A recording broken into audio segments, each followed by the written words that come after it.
Hey everyone, it's Luke here. Back at you with another hand highlights video while I document my journey from $100 to $10,000 in online Texas Hold'em poker. Um, the account's up to 5,500. I did cash out a bunch of that because I wanted to make sure I didn't fall below, and I wanted to lock in those winnings. But essentially, I'm up to 5,500, and I just took down another tournament, so I'll show you now some of those hands. A couple other updates. 888 Poker started locking me out because I live in Texas now. So I switched to this site called Sports Betting and got a new HUD. It's called Drive HUD. And so it's been working fine. It's got enough tournaments to keep me interested and enjoying it. So yesterday I bought in for six tournaments and I got top five and two and I won one. And so let's take a look at some hands. Starting out with pocket jacks. It's a little bit hard to get used to this HUD, but I think that yeah, I was under the gun, so I min raised it to 1,000. The blind is 500, and the big blind calls. He checks to me. I continuation bet for 1/3 pot. He calls. Comes a 9. Here, let me move these little HUD things out of the way here. 9 comes, he checks. I do a half pot, and I'm always doing a third pot, half pot, jam, or something like that. I'm trying to keep it really consistent with all my ranges, usually staying with those sizes so that the bots and the computers can't pick up on my patterns. So then he folded to that half pot bet. So there we go. Let's see what's the next hand. Ace 9 suited, and I'm in the small blind. So I min raised it. He calls. Comes 5-8-3. I wonder if I can lock this. Oh yeah, that HUD position. There we go. Save HUD position. I'm just getting used to this new HUD, but I'm trying to get these stats out of your way there. So it comes 5-8-3. Again with my third pot bet. Very standard for me. Then I checked it when the queen came, because this hand isn't going anywhere for me. I can kind of give it up, you know. So yeah, I let that one go. Let's see. Ace queen suited. Under the gun. +1. Min raise. Got a caller and a re-raise. So this is an interesting spot because I've got 35,000. The blind's 1,400. And so basically I have like 20, 25 big blinds or something like that. And so my stack is getting pretty short. And if I play a three-way pot with both of these guys, like let's say I just call the 7,200 re-raise, then I'm going to get Valaces in here as well probably. And the pot is three-way, and I don't really have a lot of fold equity anymore. What is the pot already? The pot's already 17,000. If I call and he calls, it's going to be even bigger. I probably won't even have enough money to induce any folds. So I decided to just jam it all in here. And fortunately, I was able to isolate the skate for life guy. And what did he have? Ace 10. So that was a nice one and risky, but had to make a move there. All right, so 6 queen. I'm on the big blind. Somebody min raises.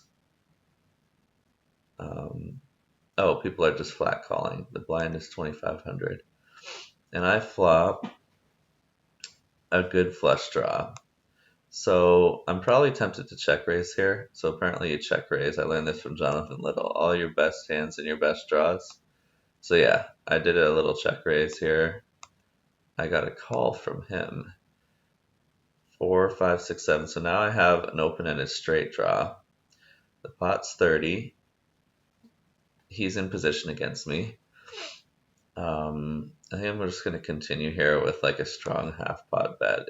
It's both hoping to take the pot down and building the pot in case I hit something good on the river. Oh, so then he folded. So ace queen.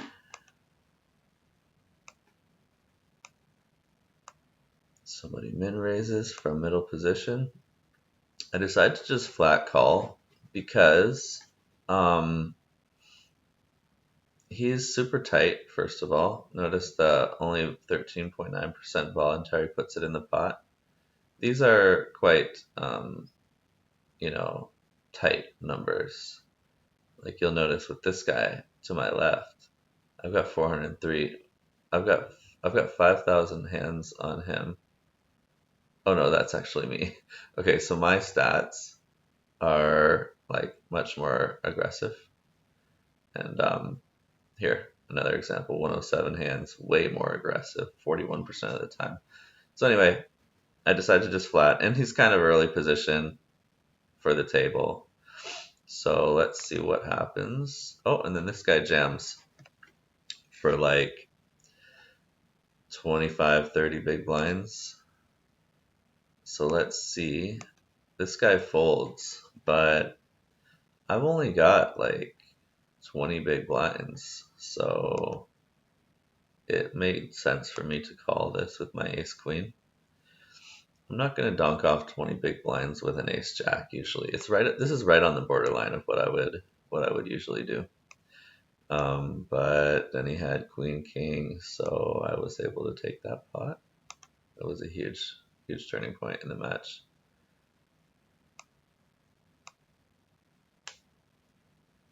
Okay, somebody. Okay, so I min raise. I open the action with the min raise. I get a caller. Somebody 3-bets, got a caller for the 3-bet. Now all of a sudden, I'm in a situation where I can call like another 22 to have a chance to see a flop for a pot of 94.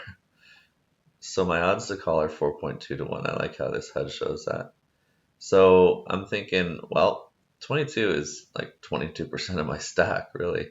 But if I hit one pair, I might be able to take this pot. And so, yes, I've got a 3-better and a caller for that 3-bet, but that's a lot of action. So I don't see Simca behind me re-raising all in, because if he did, I would fold. But worth seeing a flop. It was expensive, so that was a big investment here at this stage in the tournament. But I decided to at least see the flop. And then sure enough, I nailed the top pair. So I'm loving it. This guy bets all in. Now, obviously, he's playing it like he's got some kind of king. But notice it wasn't him who was the 3-better. He just called, right? So it puts less of the kings in his range. The person who I'd really be worried about if they jammed in front of me was that Skate for Life, because like he's like got ace. He's got all the ace kings and all the king kings and all the aces. But even if he did, I think I'd still call this. I mean, now I can just call my 82 to win a pot of like, I think maybe not 363 because he put all his money in. But anyway, I call. And then he was just straight up bluffing. Going after that juicy pot. Got caught with his hands in the cookie jar. So anyway, next hand.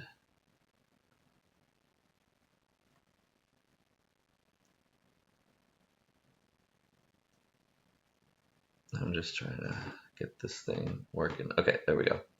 So I've got ace 10. What happened here? I think oh, there we go. So somebody limps Two people limp.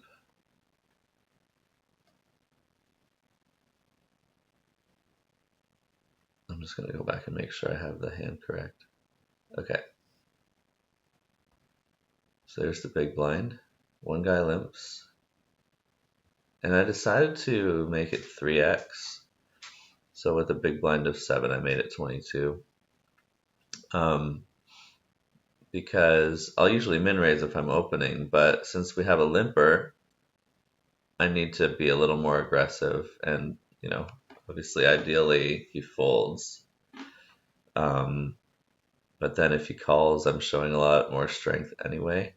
Oh, and then I got a 3 better from the small blind.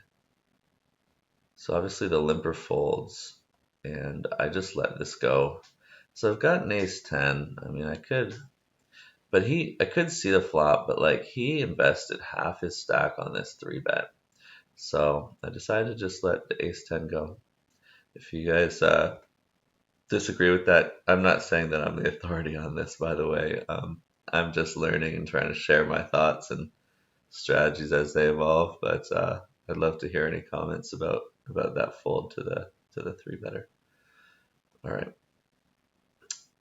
Now it's now I'm in the big blind. Jack 10 off. Somebody limps, and I just decided to check it, and I hit the middle pair, and a gut shot straight draw, a 2-outer straight draw, and a 2-outer flush draw. This guy bets 10, which is very small for a 35 pot, and so I just call it. Then the king comes. I check it. He bets 10 again. And that's even smaller now. So I just call it again. And then it's the river, and I'm first to act. And I decided to go for basically a 3rd pot bet. And the reason for doing this is 2 reasons. One is if he's got the king, I lose the hand for sure, right? If he's got a better 10 kicker, like a 10 queen, 10 ace, basically, then this little blocker bet might prevent him from going bigger on me. And so that way I at least get to see a showdown, but for cheap. So I'm minimizing my losses against, I'm trying to minimize my losses against a better 10. And then the other thing is this could actually bring value for the 3s and the 7s and the worst 10s. And so I don't think I can go wrong here. I'm definitely going to fold any re-raise. So, but then he just let it go. So obviously he was like bluffing with those little 10 bets. All right. And that whole thing about simultaneously maximizing your winnings against worse hands and minimizing your losses against better hands, that to me is one of the most important things that you can keep refining how you do that in developing your game. Okay, ace 6, I'm in raise. I'm in the cutoff. Ace 6 off. Yeah, I mean, any ace with these like very high big blinds and very short stacks and everything, and then there's not that many players on this table now, is pretty decent. And now I flop a gut shot. I need a jack for a straight. Whenever I lead out, I'm gonna usually c-bet, especially when the cards are like matching my range for hands that I'd be leading with. Like 10 queen king are definitely cards that are well within my range. He's just flat calling with a lot of the worst hands, like I don't know, the low suited runners, stuff like that. So it really makes sense when you think about what range of cards I could have that I see bet here. But then he re-raised jams on me, and I think I just let this go. Yeah, obviously I've got a gut shot and an ace high, but I don't want to gamble right now. All right, pocket fours in the big blind.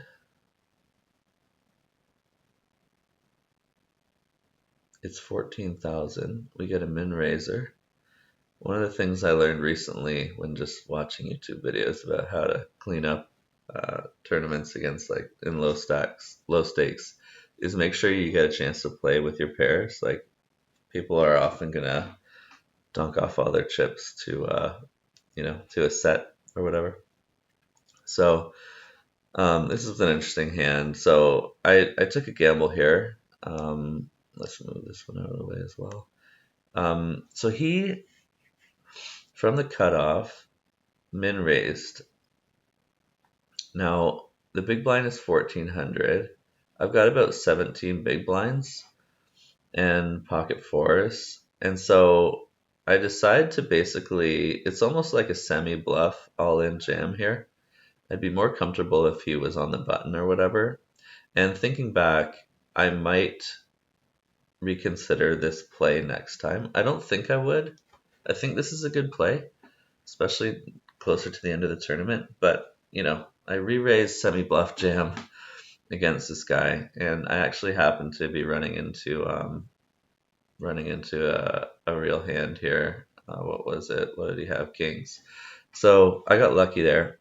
I actually hit my set. So, you know, I'm not saying that this first place win was all pure, perfect, calculated skill, but I think to take down any tournament, you need a little bit of luck. So just a little. All right, so I've got sevens here. I'm in the cutoff. Everybody's folding to me, and I just jam. So the blinds are 16,000. My opponents I've got like 30 big blinds or something. And so this is kind of an over bet jam. I don't usually want to put in 30 big blinds with pocket sevens here, especially when this Sam Edwards has got, 25 big blinds. I am the chip leader against these guys. And I decided to mix it up a little bit there. Like, you know, they haven't caught me over bet jamming at all this whole tournament. And so I decided to go after the blinds. And then honestly, worst case, if they call me with ace queen, it's a coin flip. So I was I'm still comfortable with that decision, even though it's a little loose to like jam in 30 big blinds with your sevens, but I ended up just stealing the blinds. And at this stage in the tournament too, like I think this is pretty much final table. So um, every every blind steal is huge at this stage. All right, I've got 2-5 here. I just checked it because he limped and I had the big blind. And I decided to just go for a steal here. Third pot bet steal. And he re-raises me, so I'm just showing all the hands where I won a lot or lost a lot. So I just had nothing going with that hand. So if I wasn't gonna take it down with with a pure bluff with air, then I was gonna get out of the hand. All right, I'm on the big blind with king 3 off. He min raises, I call. It comes king 4-2. I'm gonna check this one for two reasons. Pot control, number one, and I actually want to induce a bluff by this guy because he doesn't have that many chips anymore, and he's gonna be pretty desperate to jam it in.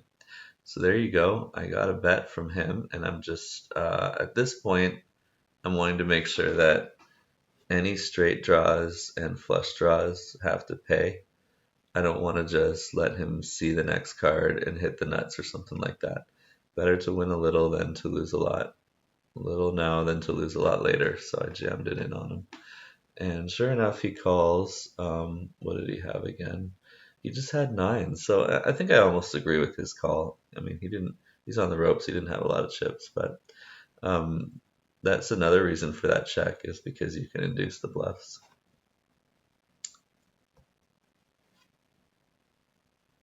All right. 5 king. I'm in the small blind. And this guy jams with 9 big blinds. So I just let it go. I'm not sure why I decided to show this hand. Let me just go back really quick. Yeah, I think because it was right on the border of possibly wanting to call this guy. Because he's going to jam pretty wide with 9 big blinds here. And I understand based on, some of the studying that I've done recently that what matters more here in this spot is having a high card like a king or an ace. Not like having suited runners like 8 and 9, 8, 9 suited. Like that's not the hand you want to be able to call that guy with. You want a hand that has an ace in it. If I had an ace, I think I would have called here. Because the reason why suited runners are so good is because they flop so good. So when you're deep stacked, you have the option, you have the possibility of hitting the nuts with your suited runners. 7, 8 suited can come 4, 5, 6 rainbow, and all of a sudden you have the nuts. That's why you care about 7, 8. But it's not that likely. But in the unlikely event that it does happen, and you have a deep stack, you could stack somebody. So you can invest a little bit to see those flops, but that's not where, when you're short stacked, you really just want a high card. So anyway, queen king off from early. I'm in raise it. This guy calls. It just comes low card rainbow. I've got 2 overs and a 2 outer flush draw and a 2 outer straight draw. I mean, there's some potential to the hand, especially if I hit the over pairs. So I do my typical third pot bet, and he re-raises on me. So at this point, I'm just going to let it go. I'm not here to gamble and try to hit that card. And what I'm noticing more and more with these short stacks is it's hard, it's annoying, but when people are raising and re-raising you, you can just get out of the hand. You can trust these people. Like that, yes, they sometimes do bluff, and and they're gonna get paid when they do bluff. But like usually when they're re-raising you, they've got it, and they're not that crafty when it comes to trapping and stuff like that. Like you can be disciplined and fold good hands when people are re-raising you. So, and that's to me, I think one of the leaks in my game is being too eager to hold on to good cards. So anyway, I'm in raise, he called, I hit the top pair. So in this case, I usually third pot bet, but I decided that since he's way more than me, he's got a huge stack, and I have a small stack, that I've only got like 10 or 12 big blinds, then I'm going to try to induce a bluff. So sure enough, there's the bluff, and then I just re-raise jam on him. Obviously I could have played slower, but then the 9 queen, there's straights forming and stuff like that too. So again, rather win a little than lose a lot here. And also the re-raise jam, the check raise jam is super annoying, right? So sometimes people like to call that out of spite, like, oh, he's so bluffing. He checked it and now he's jamming. Like I think the check raise jam can be pretty effective against middle pairs and stuff sometimes. All right, min raise with the ace queen. He calls. Now I've got a gut shot. I do my typical third pot bet. He calls, and I hit the queen. What a beautiful card right there when I'm basically kind of bluffing at the pot on the turn. So then I follow up with my half pot bet, and he folds. Next hand, queens, the ladies. So I'm in a small blind. This guy raises. I re-raise, and he calls. This guy was pretty chirpy and active at the table. Pretty active at the table. He's aggressive. You can see from these stats, I've got 97 hands on him, and he's playing half the hands. It's really a huge level of aggression. So keep that in mind when we see what happens here. So I do my typical small bet. Oh, he does a small bet. Okay, he does a super small bet, right? And I just call. So obviously, any ace or queen beats me, but it's so small that I definitely have to call this. I check it again. He checks. Um, and then I did a blocker bet here. So with the queens here, the thing is, even if he has a king, he's going to be afraid of the ace. So he might only just call that really small bet. I think this is like a quarter pot or something like that, what I bet, or maybe a third. And if he's got the ace, he's going to re-raise, but he's not going to re-raise with the king unless he's crazy bluffy. And then I can sometimes get callers from even smaller, from even worse pairs on this board. So I decided to go for that small blocker bet. And so it's kind of a bet for value, and it's also a bet to block any bigger bet by the king. Because like if I check it, he might go half pot with the king, going for value. So I don't want to have to face that and fold, even when he could be bluffing with an eight. So he ended up folding to that blocker bet. That was a huge hand. Being able to see that showdown, even when the over pairs are there, I got lucky there. All right, ace king. I'm usually going to min raise here. Yep, I did that. And then this guy jams with the 463. That's 12 big blinds because the big blind is 40. And this guy calls. It's beautiful. I'm loving this with my ace king, right? And now it's time to just ship it in.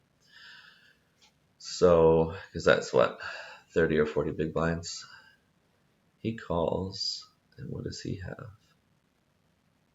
Jack queen and ace queen. So neither of these guys hit, and it just went down to the high card, and that was a massive pot. That was a huge moment in the tournament where, yeah, it could have gone either way. But okay, I'm on the big blind here. Oh no, I'm under the gun, and I just min raise with the 8 king because there's only 4 players, and I hit the top pair. I go for my third pot as usual. So you can never really tell what I have, right? Because even if I flop nothing, I'm just gonna go for that third pot bet. And then I go for the half pot again, and then he calls, and then here I decide, like, he could have a better king. Um, he doesn't usually, because actually no, he could, but he doesn't have as many of those in his range than as I have.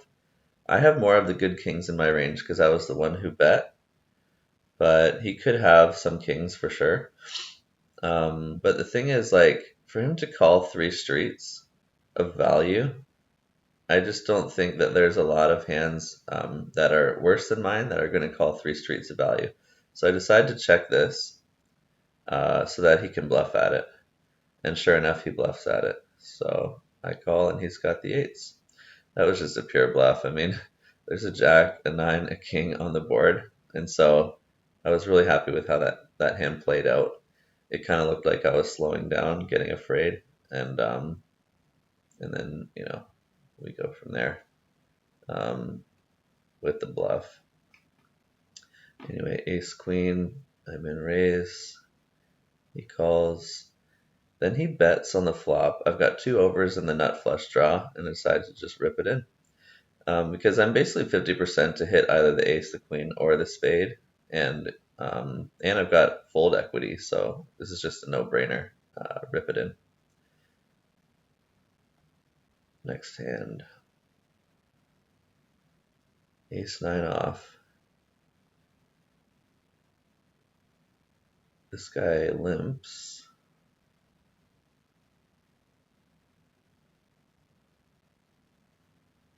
I raise with the ace 9. We're getting pretty short stacked, so Like for him to limp like that, um, I'm not gonna let him see a flop cheaply, especially when I'm the big stack. And then I hit my ace, which is beautiful. Another third pot bet. He re-raises. And I decide to just flat call here. Instead of rip it in, because like, why should I jam if he's got a better ace? You know, I can possibly get through this hand more cheaply if he's gonna play really slow. So he does a small bet I call. I just keep checking with the intention to check call. And here he bets again. And I called. But the thing is, he flopped the set. So at least I didn't have to call him all in. I have mixed feelings about this hand. I might have tried to stay for too long, but I really don't like when bluffers are stealing pots off of me. So I lost a lot on that pot and had to battle from here on out. So 7-8 suited, flop the low two pair here, and he checks it. I do a third pot bet. No, I think I did a half pot bet there because there was texture and a flush draw there, and so the half pot bet helps to get more value for the flush draw when he's got the flush draw. Then he re-raises on me, and it's time to just jam because I don't want him with a king. He can draw to a better pair, right? With a flush draw, I'm ahead, so it's time to just put it all in and trust the poker gods if it's my time to win the pot. And sure enough, like this is what I wanted, right? If he's got the king, I want him to call me. And I don't want to see more cards because maybe something on the board something pairs like between the turn and the river and stuff. He pairs another card. It's just dangerous to see more cards at that point. So with that low two pair, I've paid so much for that low two pair before. All right, I jam with like a really small stack here with the ace five.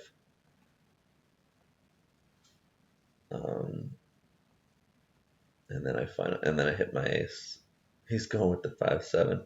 See, that's where people with short stacks, people overvalue the suited runners, I think.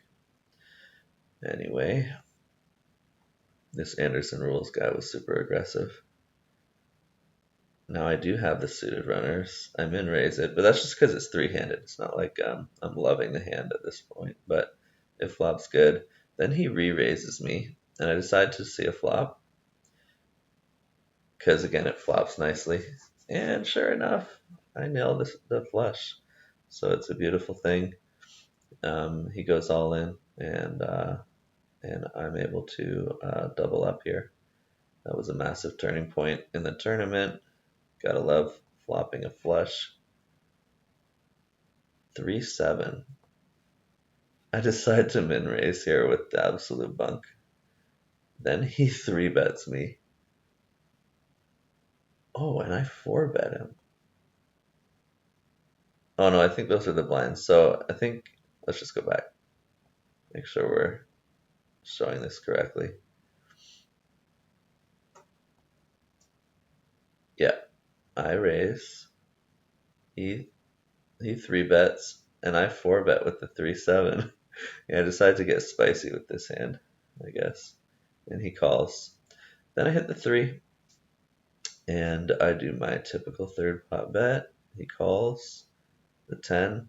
I do a half pot bet now, and like I'm really just trying to lean on this guy because I'm the chip leader, so I'm just trying to lean on him hard, and that's exactly how I play my nut hands, and so he's definitely got to respect. If he doesn't have a jack here, he's got to respect that. Then I've got ace 8.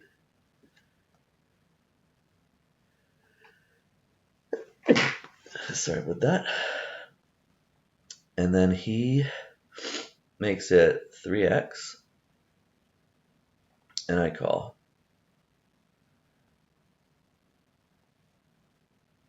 Check, check. I decide to go for a half pot at this point because I've got the nut flush draw and a draw to the straight. And sure enough, I hit my straight. So I think I trap him here. Yep, I'm trapping him here because it's a big pot. He's going to get tempted. He goes for it. And obviously, oh, and I just called. So this is an interesting thing just because the king is there. 9, 10, jack, queen, king. So I've got the low straight. But like he will, sometimes have that king. So I decided to just call. If I were re-raising, there's no benefit because he's not going to call without the king. So this is a situation where that's a good lesson to learn is, sometimes just call when you know you're not going to get called by any worse. Raise call, 4, 5, 6, 7. I jam with the open-ended. He calls, and he hits 2 pair. So I'm just trying to bully this guy and take him out.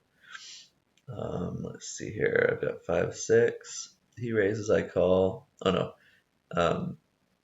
I tried to flat call. He re-raises. He's been very aggressive, so I started to just flat a lot of the time. Check, check. I hit my 6, so that's why I'm willing to call like a half or a third pot bet. And I decided to just check. I've got some value here. I don't need to bluff at it. And he was just bluffing there. And then finally, ace king. I think this is the hand that clinched it. So he raises, I re-raise, he calls, I hit the ace, and I decide to check it and try to trap, right? The 10 comes on the turn. I decide to bet half pot there. He jams, and that's all she wrote. So I won like $400 or something there with that tournament, and that was everything. Stay tuned for some more hand highlight videos, and thanks for following the journey.